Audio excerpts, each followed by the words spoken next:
What is going on, guys? Matt O'Leary back with another video. In today's video, I want to talk about a surprise position that was listed for the New York Jets' final need of the 2024 offseason. Now, it's a fun exercise to go through, and let's be honest, it's a little bit of a quiet time in the NFL. As the schedules came out, we reacted to that. We've had a good time with that, but now kind of just in a waiting period until really training camp begins. But there's some smaller things like some mini camps and some OTAs, and that gives us a little bit of a taste to hold us over. But let's be honest, right now in between after the draft and then after the schedule, it gets a little bit quiet. But one of the things that's being talked about right now, PFF is going through each division and each team and saying, what's the final need for each team, but to either put them over the hump, or if you had to add one final piece, what would it be? So for the New York Jets, Pro Football Focus listed a pass catching tight end as the last need for the New York Jets. Do you hear that? Do you hear that? It's the Bauer boys coming out of their cave right now to say, see, I told you so. But let's talk through this one. So pass-catching tight end. Would it be nice if the Jets had another very good pass-catching tight end in this offense? Of course, yes. I'm not going to turn down more talent in an offense that, unfortunately, last year wasn't very good. Now, I would say a lot of that has to do with three things: coaching, quarterback play, and offensive line. All three of those things combined. Not just one. It was all of those things. And I get it. But at the same time, I kind of like the Jets tight end room. I don't know if that's my hot take of the offseason or what, but I think some people are underrating Tyler Conlin a little bit. Last year, he had 61 catches for 621 yards, no touchdowns. The 0 touchdowns stand out, but here's a little ditty for you. Chew on this one. The Jets as a team, 32nd in the NFL, dead last with 11 passing touchdowns in the year of our Lord 2024. The New York Jets as a team with three different quarterbacks came up with 11 passing touchdowns in 17 games. That was unfathomable.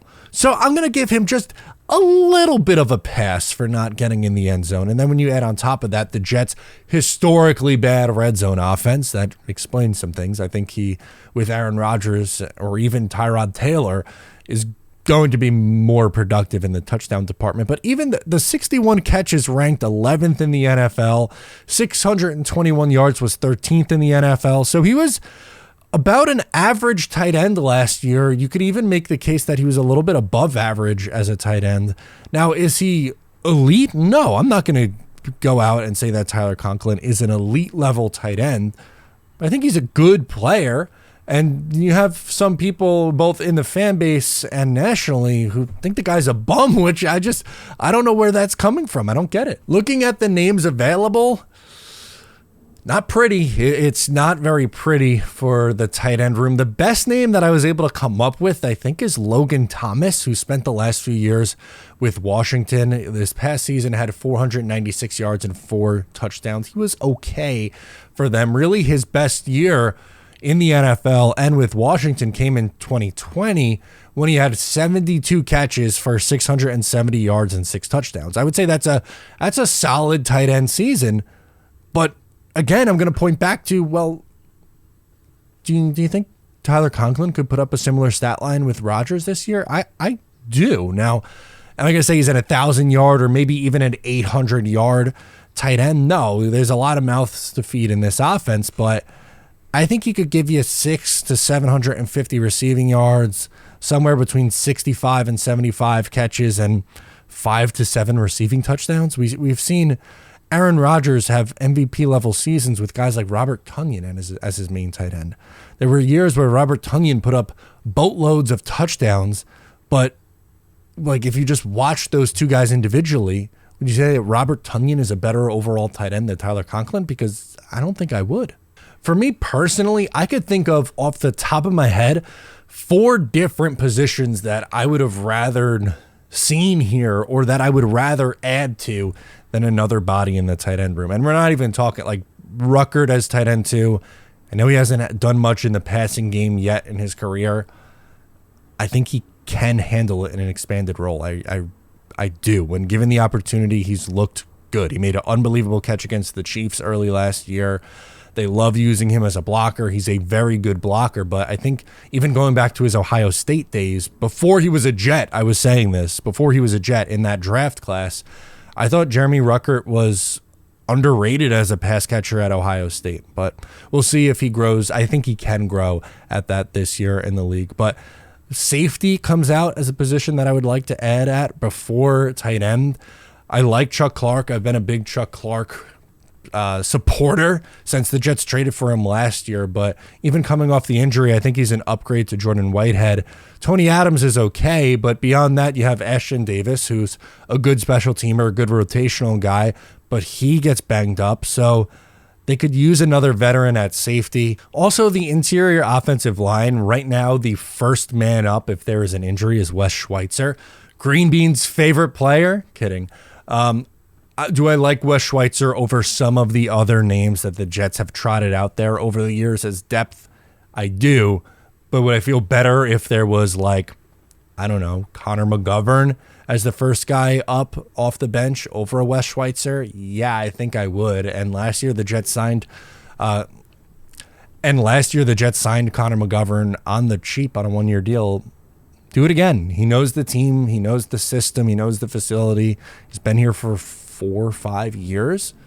I would bring him back, honestly. I know it's a position that people don't want to talk about anymore, but edge, after losing John Franklin Myers, Calais Campbell, they made a hard run at him last year. He kind of fills that role that JFM had as someone who could play inside or outside. Yes, he's old. I understand, a little long in the tooth, but so was Al Woods last year, man, and he was good when he was healthy. And Calais Campbell's coming off a really nice year with the Atlanta Falcons last season. Guy could still play. I know he's pushing his late 30s now, which seems crazy for a defensive lineman, but sometimes these edge rushers last forever. We've seen it. We've seen guys play the edge position for a really, really, really long time and be dominant in this league. And Calais can still play, and the Jets need a fourth. They rotate their guys a ton. They have 3 that I like in Will McDonald, Hassan Reddick, and Jermaine Johnson. That's a really, really good top 3. I think there's a drop-off after that. Unless they like Watts or McGregor, the undrafted free agents that they nabbed from Connecticut and Michigan, maybe that's their answer, but that's a position that maybe could use an upgrade, and I would say I would rather go that route than another tight end. And then last, what about wide receiver? What about a veteran wide receiver? The market is pretty dry now, like after Tyler Boyd signed, Odell's gone, MVS is gone. I saw something linking the Jets to Hunter Renfrow. I don't know about that. Hunter Renfrow's kind of fallen off the last couple of years. He might be cooked, but maybe they add another depth wide receiver to push like Gibson and Brownlee off the roster, push them at least down another spot. I don't know. Again, those are 4 spots off the top of my head that I would feel better about adding than if the Jets signed like Logan Thomas at tight end. Anyway, let me know your thoughts. Do you agree with me? Do you think tight end is fine, or do you agree with PFF? And are you saying, yeah, the Jets should add another pass-catching tight end? Let me know your thoughts. I'm Matt. I'll catch you next time.